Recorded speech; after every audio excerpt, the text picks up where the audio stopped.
I think if we're not driving our own research agenda and we're not asking the questions that we see as important, we are not realizing the full potential of nursing. And we know, because we are with patients, what the issues are for patients, for families, for communities. And we have to be able to say, nope, this is the question. You're listening to the Oncology Nursing Podcast, where ONS Voices talk cancer, a resource from the Oncology Nursing Society. Through conversations with subject matter experts, we examine the important issues in oncology nursing, from new treatments to patient-centered research to advancements in clinical practice. Join us as we hear from nurses in all facets of oncology care, from bench to bedside and everywhere in between. Welcome to the Oncology Nursing Podcast. Hello, and welcome to the Oncology Nursing Podcast. I'm your host, Jaime Weimer, Oncology Clinical Specialist at ONS. And today we're talking with Margaret Rosenzweig, ONS's new Scholar-in-Residence and Professor at the University of Pittsburgh in Pennsylvania, about her commitment to racial equity. As a reminder, you can earn free NCPD contact hours after listening to this episode and completing the evaluation we've linked in the episode notes. Thanks so much for joining us today, Margaret. And Margaret, you go by Peg, so we'll call you Peg as we discuss. But thank you so much for joining us today. Thank you for having me. So to start things off, can you give us a brief overview of your research, clinical, and academic background? Well, I became a nurse many, many years ago, and I was an oncology nurse on a unit when really oncology nursing was just getting started in the early 80s. And patients were admitted because they had to get, for instance, 5-FU, and there weren't any good antiemetics. And it was really kind of the early days of medical oncology and training nurses to be oncology nurses. So I feel like I've kind of grown up with the Oncology Nursing Society in that regard. And I started in medical oncology, and then I wanted to kind of save the world and thought, well, if I don't do it now, I won't do it. So I volunteered through the Jesuit Volunteer Corps and went to a farm worker clinic in southern Louisiana. And I volunteered there for a year in a clinic, really seeing farm workers and families, but started to become very devoted and really feel committed to health equity in the patients and families that I worked with in that environment. And I came back to Pittsburgh and entered the nurse practitioner program, Pitt. At that time, the nurse practitioners were only family was the only option. And we were kind of the oddballs of the school. There were maybe 5 or 6 of us in the class. And I came with the idea that I was going to work in primary care, but oncology kind of called me back. And at that time, bone marrow transplant was just being developed. And I had the opportunity to go and develop an outpatient bone marrow transplant program just from the ground up. And I had to go and read about bone marrow transplants. First of all, there was no internet, so you couldn't even look it up. But I went to the library and read about bone marrow transplants because I didn't know what they were, how they were done. And I developed that outpatient program. So that was kind of my clinical background. And then as I did that for a number of years, I also had 4 daughters. And I was kind of looking for something that I thought might be a little bit more in tune with kind of family life. And I was invited to come to my alma mater, Pitt, to become a clinical instructor.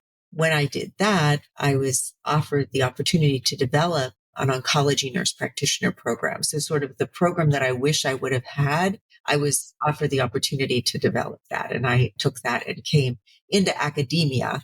And then from there, although I've always had a faculty practice, I switched to breast cancer, which I also love, and then kind of got the bug to get a PhD and learn nursing research, learn oncology research. And so I entered the PhD program. That's amazing. So that was the start sort of the research aspect of it. Not exactly planned out, but I was open to all these different avenues that became available to me. Absolutely. And I always think it's interesting to talk with nurses who have been in the field for many years, and to follow the thread of kind of how their career morphed and shifted. And, in hindsight, I think we can all kind of see those pivotal points of like, well, I could have done this, but I did this instead. And as you said, like oncology, I think it just has this, if it's for you, it's hard to get away from it. Not that anyone's trying to get away from it, but if it connects with you and the work that you want to do, it's kind of hard to leave. And it's one of those things where I even think of myself, I'm like, I don't know how I ended up here, but like, I can't imagine doing anything else. So that's wonderful. Thank you for sharing, and what an interesting path that you've been on and all your experiences. Tell us a little bit more about your clinical work with Black and African American patients with metastatic breast cancer. Well, this is where I was really fortunate to be able to meld my research opportunities into what I was seeing in clinic. So as I told you, I had this commitment to health equity. And although I worked in bone marrow transplantation, I've always done community work, community volunteer work, just through different organizations to sort of remain committed to this idea of justice and equity for people.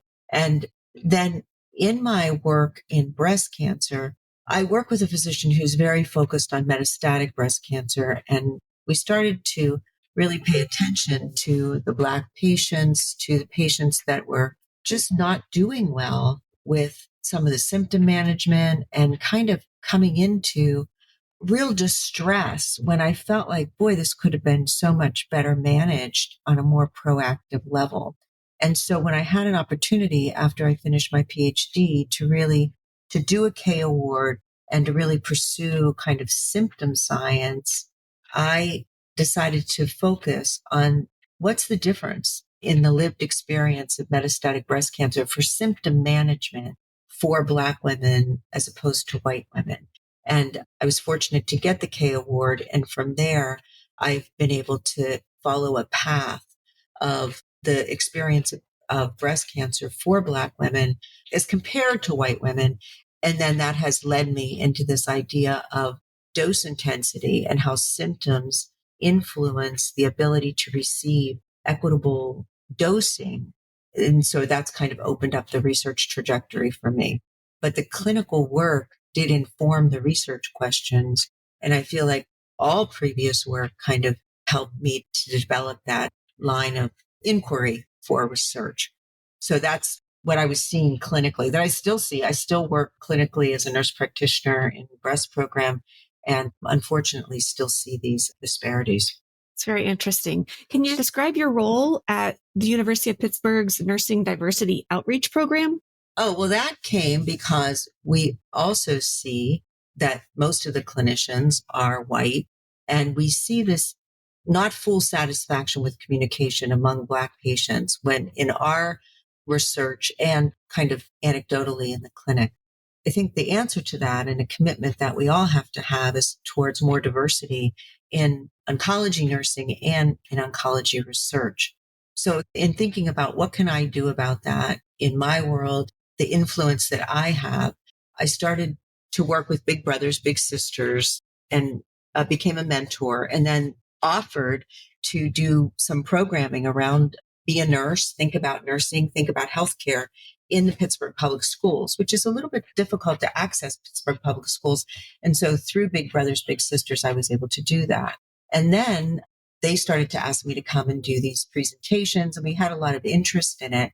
I also work for and strongly advocate for a program here called Pittsburgh Promise, which is to support high school students in secondary education.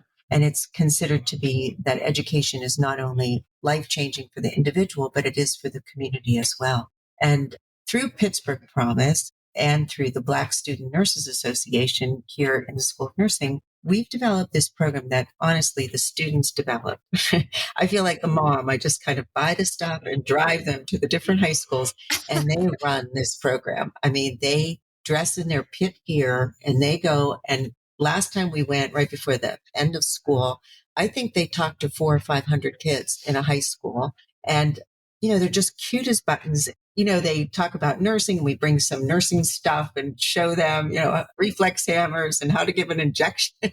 And the students all come over. We have a few little School of Nursing giveaways, have a very popular table at these different fairs. And then we talk to them about, have you ever thought about being a nurse, and kind of map for them the different ways that they can be a nurse using Pittsburgh Promise, because that will pay for their secondary education. It does not have to be a 4-year program.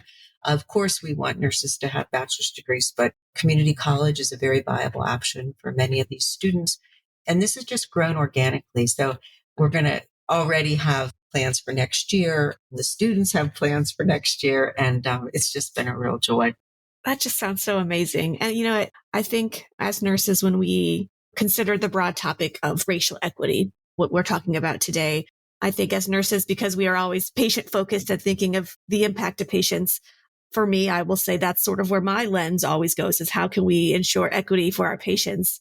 But I love that this work you're doing is introspective of the profession, right? It's making sure that we also have racial equity within our own profession. And so I think those are certainly related, but different. And I love that your passion for this topic is both for patients' benefits and to enrich and improve our profession itself. So what a wonderful program you've helped drive.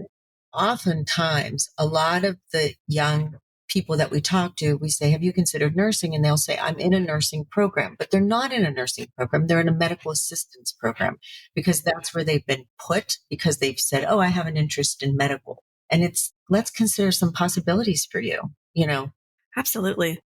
About your current research, I think you touched a little bit just on the broad interests, but what are some of the studies that you're currently working on? And can you elaborate any more on those? I think the one that I like to talk about the most, you might in 2 hours have to say, okay, that's enough. It's an R01 from the National Institute of Minority Health and Health Disparities. And it is taking a group of women with early stage breast cancer who are recommended chemotherapy. And it's a white group of women and a Black group of women. We worked with Case Western. I worked with Susan Mazenik up at Case Western to do this work. And we expanded throughout Cleveland and Pittsburgh in multiple areas. And we asked women, as they were recommended to have chemotherapy, if they would be in the study. And from there, we did extensive baseline monitoring and then followed them.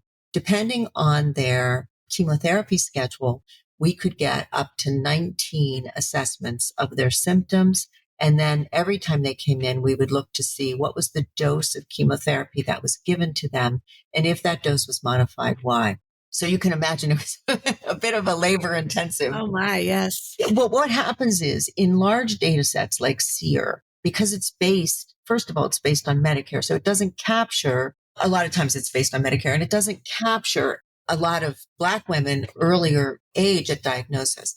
And we found that Black women were starting chemotherapy. If they were recommended chemotherapy, they started chemotherapy. It was along the way, there were dose reductions and dose modifications because of symptoms that didn't allow them to get that, the gold standard 85% of the dose prescribed in the time that they should have received their therapy. So we found significant differences between Black and white women and in the symptoms that were experienced as well. We also found this significant difference in sort of the satisfaction with provider communication. We audio taped the clinical visits up until COVID, and we have those transcripts that, are kind of, it's mostly nurse practitioner or PA, kind of those chemo clearance, and they're not anybody being told their diagnosis or anything. It's just prior to chemo, are you doing okay? You have symptoms. And we are still analyzing those according to a criteria for interpersonal processes of care. So we have a lot of data, but we just presented at ASCO, was it last week, the main outcome that there are significant differences in the dose intensity of chemo that's been given. So that study then is informing what do we do from here. And I think it's high time to stop describing this and really give women tools to be able to self-advocate, to report symptoms, to be able to kind of do some self-management around symptoms. I hate to put it on the patient to kind of work on this, and certainly we have to keep on working with clinical staff, but I think it has to be a multi-pronged approach in the intervention. That's a study that is certainly near and dear to my heart. And then we have 2 other studies that we went sort of more downstream and look at allostatic load, telomere length, and lifetime stress among patients with early stage breast, colorectal, prostate, and lung cancers, and determining their sort of burden, their allostatic load that they bring to chemotherapy and how that impacts the ability to receive prescribed first treatment. So I've gotten into the space of really dealing with treatment equity. And we're not only looking at racial equity, but also economic, because our population is fairly rural and somewhat low income, the majority of patients here in Pittsburgh, from the surrounding areas.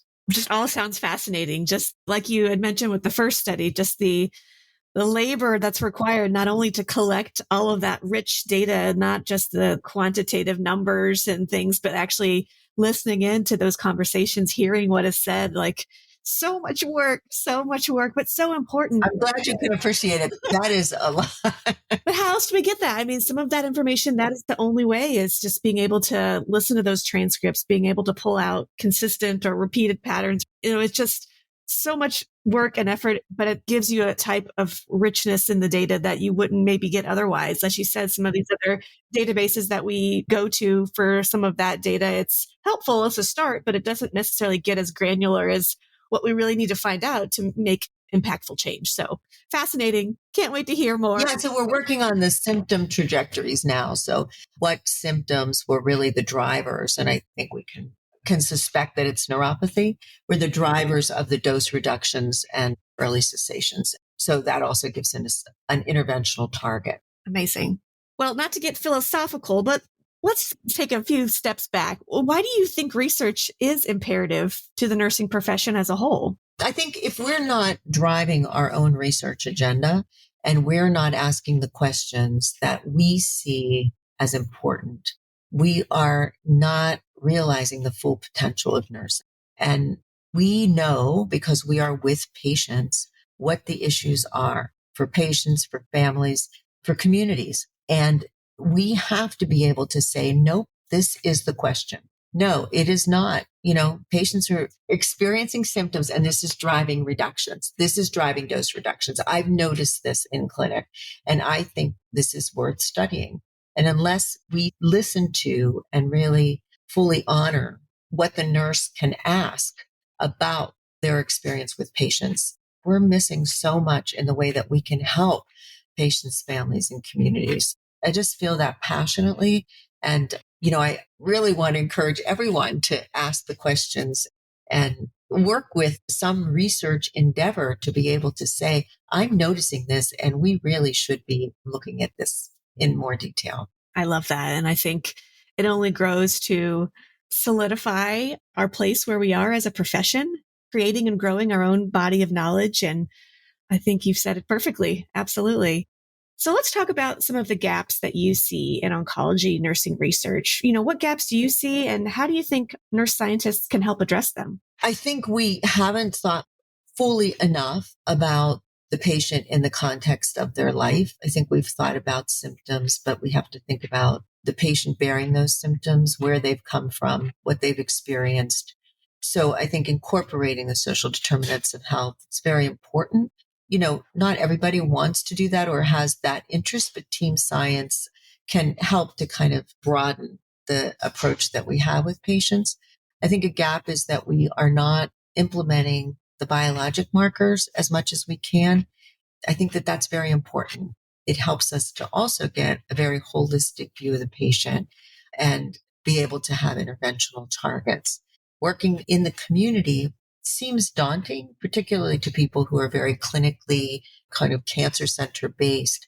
But I don't think community has to be defined in that geographic world, but really thinking about if we want to do an intervention, let's start with the folks who are going to be receiving the intervention. Those are kind of basic things, but I still don't think that's really kind of considered enough, that we're not going to impose what we think people should need, but we want to go to the patients or communities and say, this is what we have noticed. Is this something of importance to you, or what do you think about that? And that can save a lot of time, but it is the best way to approach any kind of interventional work.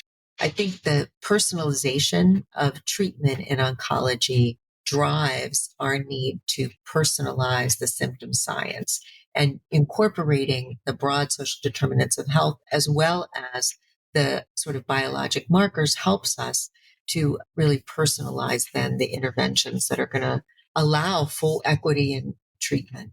So I think that's a gap right now. And certainly there's lots of endeavors to close that gap, but probably that is what I've been thinking about mostly in terms of where can we be going. But I also think big data is very valuable, and we probably don't think enough about that in terms of training for oncology research.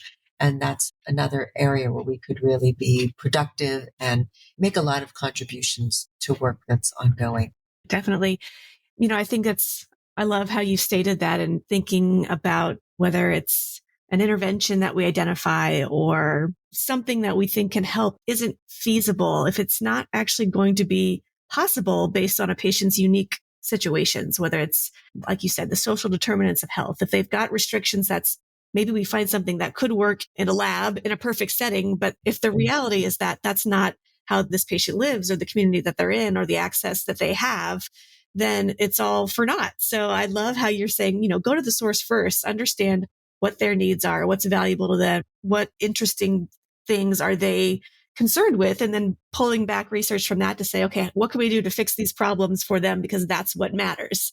I think that that's a very interesting approach of going to the source first and finding out what would be meaningful, what would be valuable, what's important.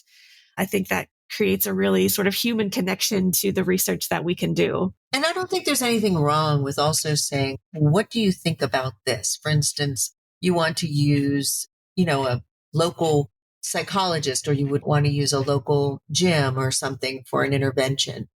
Could you propose to people, maybe they've never thought of that, but what would you think about us doing this?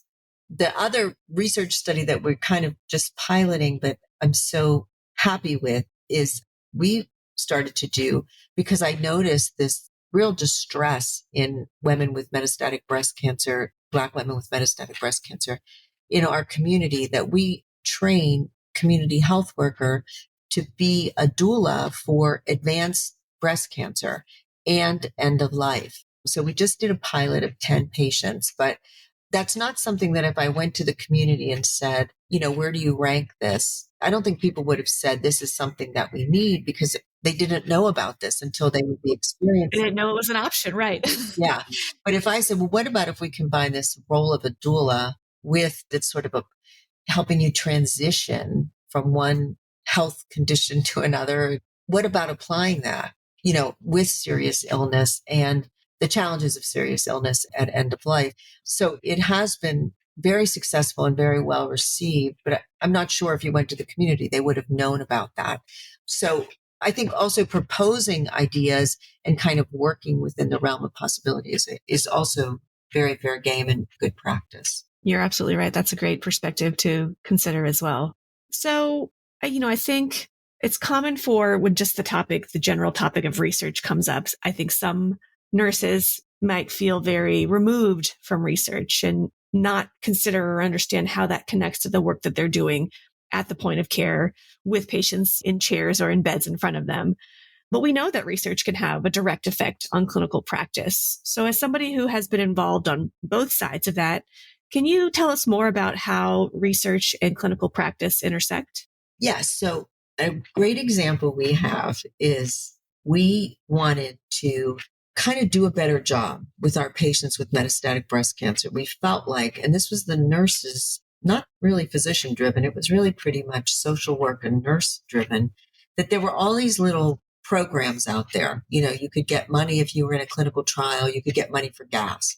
You could stay at this lodge if you needed to stay overnight. You could access a couple $100s for groceries if you needed it from this source. But the social workers were completely overwhelmed with lots of other things. And nobody was on a very consistent basis kind of making these connections.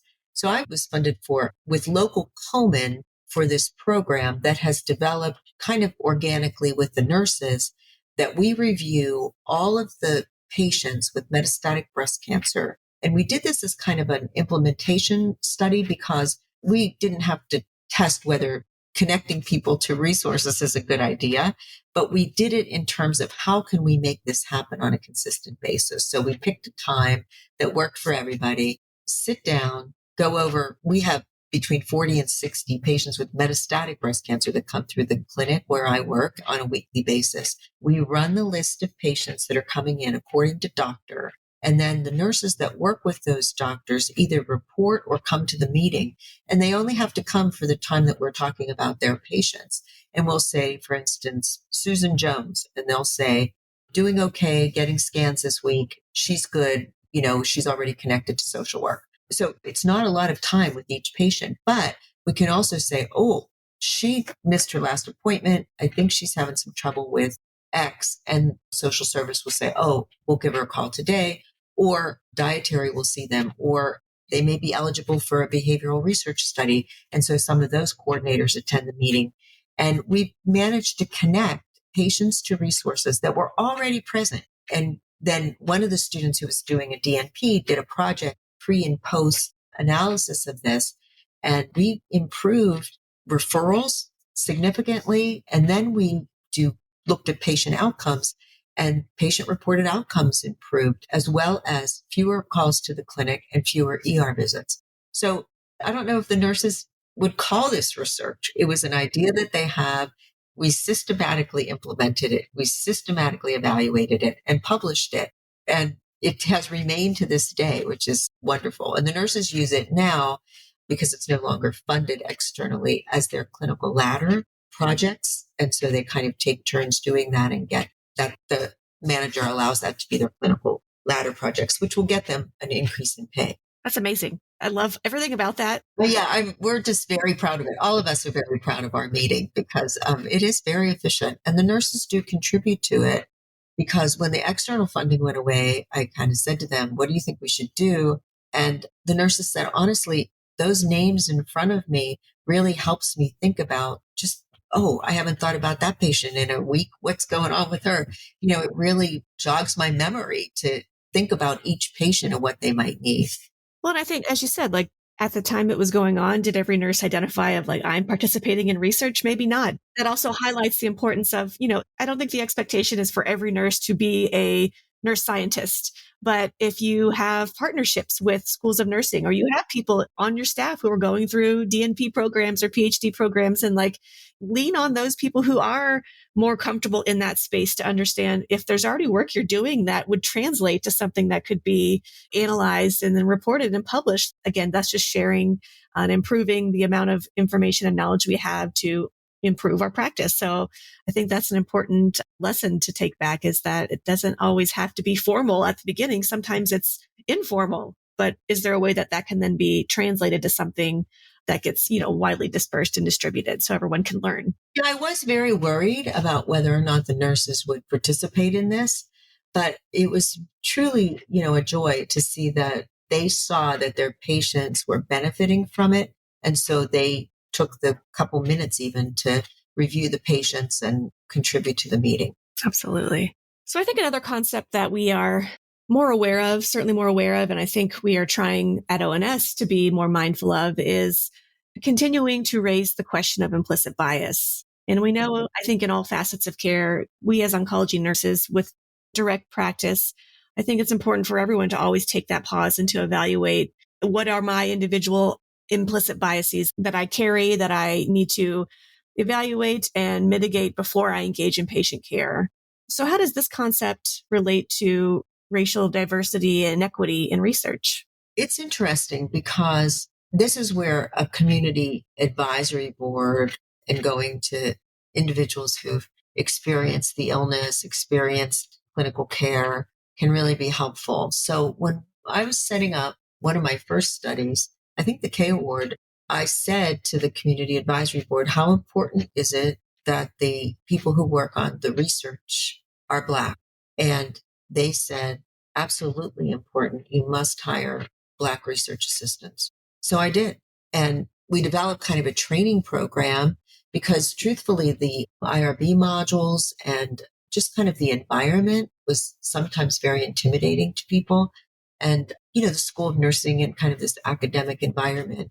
And so we've really worked hard on welcoming inclusion, and then kind of working with our clinical trials folks at Pitt to make the clinical trial, those modules that you have to do for research are just incredibly intimidating. So all of those things can be huge barriers. So anyway, these things help to kind of allow this research to, I think we have great success in recruitment and retention because of taking their advice. Now, I've gone to conferences and presented that we do have an all-Black research staff and that may sometimes even influence the research. And I have gotten a lot of pushback about that.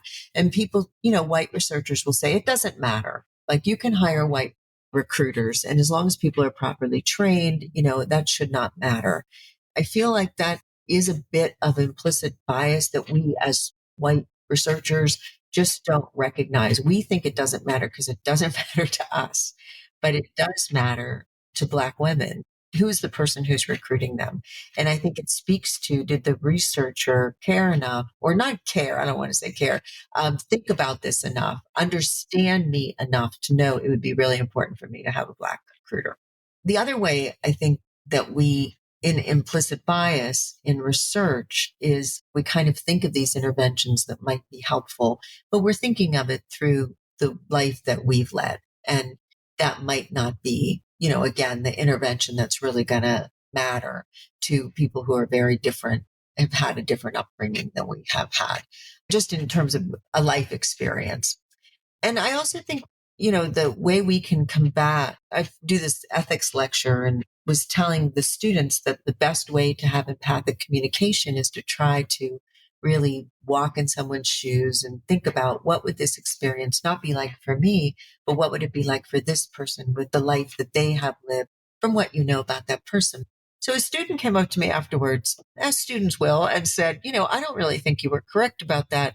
We have no right to try to think about somebody else's life experience. That's very judgmental of us. And I said, well, what else can we do? Yeah. Try to understand. I can't just say there's no way I could possibly understand your life experience. I mean, of course, I would never try to say I fully understand it, but I have to keep trying. Sure. So I think, we have to read, we have to experience different art that we might not be in our comfort zone. We have to learn all we can about different people so that we can best think about how to ask the questions, how to do the research, and how to care for them. It's a lot. It is a lot. But again, I think this, it's, as we talked about earlier, the notion of equity, racial equity, or any other equity that we are referring to, it's not only, if we're talking about clinical trials, it's not just trying to increase the diversity and the equity within the trial. It's, pulling back, looking introspectively, like, what about the staff who's working on this, the people that are in this side of the clinical exchange? And it's so important to approach it from both sides because it impacts, right? There's the impact of, as you said, if the person who is trying to recruit me to join this research study looks like me, has a similar experience, a life experience with me, then I will have a connection that will make that exchange and that discussion more comfortable. And that might improve the efforts to increase the diversity in the trial. So I love how it's not just a one-sided consideration. It has to be approached from all angles. And I think that's just an important message for all types of equity that we're trying to improve. I think that curiosity, just really asking people. It's so interesting. I always tell these students, if you went into nursing and you're not curious about people, I worry about why you're here. Because, there should be a curiosity of, well, I don't understand your culture completely. Tell me about it. Tell me about your religious practice. Tell me. No patient that I've ever met gets angry at that kind of thing. They're very appreciative of someone who's curious and genuinely interested. Absolutely. Great advice. So let's talk just for a few moments about your new role with ONS. So I think the scholar in residence role might not be familiar to all of our listeners. So can you explain a little bit about what the ONS scholar in residence role entails? Yes, it is a kind of a unique position where ONS wanted a researcher who was kind of in the game of research to spend some of their effort working with the Oncology Nursing Society in establishing research priorities and helping to implement the foundation's research programs, and to be kind of the expert that could be called upon when issues arise. Also working politically, policy-wise, to make sure that the folks in Washington and other funders know about the role of oncology nursing scholarship and how important that is, and ways to kind of grow those resources for the oncology scholars and researchers. It's a very exciting role. I've not been in it a month, so I think I'll have more to say about that, but that's my understanding of it. And so far, it's just been fascinating, and everybody has been really wonderful to work with. Well, we are certainly glad and excited to have you. So while you are still new in the role, can you give some ideas or maybe predictions on how you foresee ONS members being able to work and interact with you as you are in this Scholar of Residence role? The first thing is, and top priority, is to work on the research agenda for ONS, because that has been extended from 2022 and it was amended a bit to include some issues around equity and race. But a new research priority has to be established. So many people will be called upon and asked to contribute to that. And I think for anyone interested in the oncology nursing research agenda, we certainly want to hear those voices. Personally, I think any question that would come up, I am trying to read all of the ONS publications, stay more attuned to Twitter, to all the opportunities to kind of know what's out there and questions that might be arising, of which I may not be familiar, but I'm also available. I will have an ONS email, but for right now, until that's established in the next few weeks, my PIT email is how members could reach me. If there's questions, that's perfectly fine, and I welcome that. Absolutely. And certainly we have the help@ons.org email address. If there's general questions that come through that inbox, we can make sure we get them forwarded your way as well while you get set up. Well, Peg, it's been wonderful to talk to you and meet you and hear about not only your history and your career, but kind of what your thoughts and plans are for moving forward in this Scholar of Residence role. As we wrap up our episode today, we always like to finish with a few kind of quick fire questions just to summarize some of the important topics. So to start that off, what are some common misconceptions about cancer research? I think that it's depressing, or that you're always dealing with drugs and how that affects the tumor. And as we know, as nurse scholars, that's not primarily our focus. And we like to deal with the implications of illness, the prevention of illness, thinking about how illness affects the patient families and communities. So I think when people say cancer research, often they do think about how does this chemotherapy, how does this immunologic agent affect this tumor? And we know we're so much more than that. And there's a lot more information that we need to know beyond just the efficacy of a treatment. Absolutely. What's something about the topic of research or racial equity that's not often discussed, but you wish people knew more about? I think about racial equity, that it can be so daunting, and you really get very quickly to embedded issue of racism. And I find people will just not want to address that, don't want to measure that, don't want to, people will say, oh, it's not that bad. Or, white people will tell me it's not that bad. So, I think it's still the sort of taboo topic that we don't think about in research, but how much it affects the lived experience of Black Americans, and then Black Americans with cancer. Every day I appreciate more. What additional training or education should oncology nurses seek out to maybe better understand the importance of racial diversity and equity in nursing research? Well, I think you can do that personally by reading, just reading lots and lots of different points of view and figuring out, like, what is the story of the Black experience in the United States, and how does that affect the patients that are in front of us?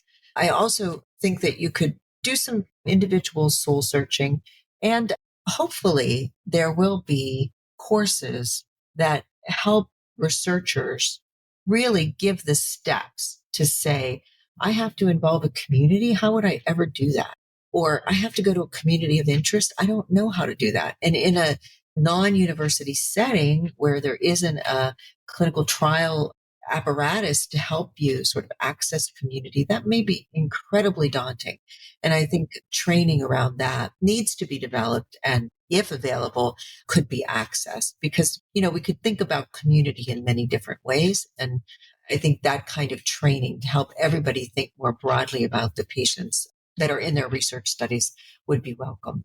And are there any additional resources for patients or for providers who just want to learn more? I like to tell patients that our tax dollars are at work, and there are so many resources at the National Cancer Institute website for professionals, for patients. There's so many resources at the National Institute of Minority Health and Health Disparities website for scholars, for patients, and on it goes. At the National Institute of Nursing Research, you can't even access everything that is available just on those websites. So, just to get started, those are great resources for both patients and kind of a primer for scholars who are interested in this area.